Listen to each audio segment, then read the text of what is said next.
5 stages of grief and loss. A person in shock appears compliant and disconnected from the event, as if the loss were of little significance. The person may deny the event, "No, it isn't true, I can't believe it, this isn't really happening," and or deny the feelings accompanying the event. There may be a cognitive admission of the event, but affect is muted and flat.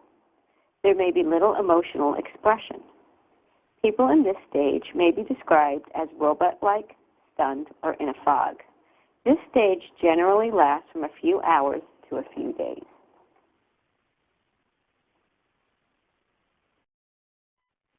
At this stage, the impact of the loss can no longer be denied, and the emotional response is usually anger.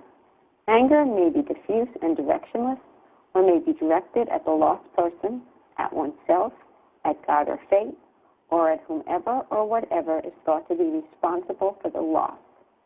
Guilt, blame, protest, and other behaviors associated with anger are common.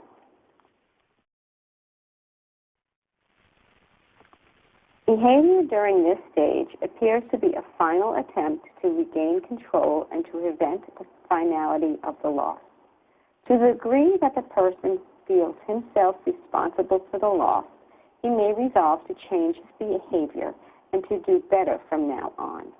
The person may try to bargain with whomever is thought to have the power to change the situation.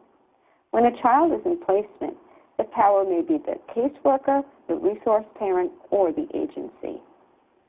The bargaining need not be this concrete, however. The process often has a magical quality. The child may come to feel and believe that a certain way of behaving or thinking will bring about the desired reconciliation, regardless of its illogic. For example, a child may believe that by washing his face every day or being helpful to the foster mother, he can precipitate a reunion with his family. This stage is characterized by expressions of despair and futility, listlessness, with or without extraordinary episodes of fear and panic, withdrawal, and a generalized lack of interest in people, surroundings, or activities. The individual often cannot be comforted. Most people cannot tolerate intense psychic pain for extended periods of time. If previous relationships and attachments have been strong and positive, the person will usually direct behavior towards the development or strengthening of other relationships. The person who begins to invest more emotional energy toward planning the future and less in ruminating about the past. The final stage of grieving ends when the person returns to a life of living in the present.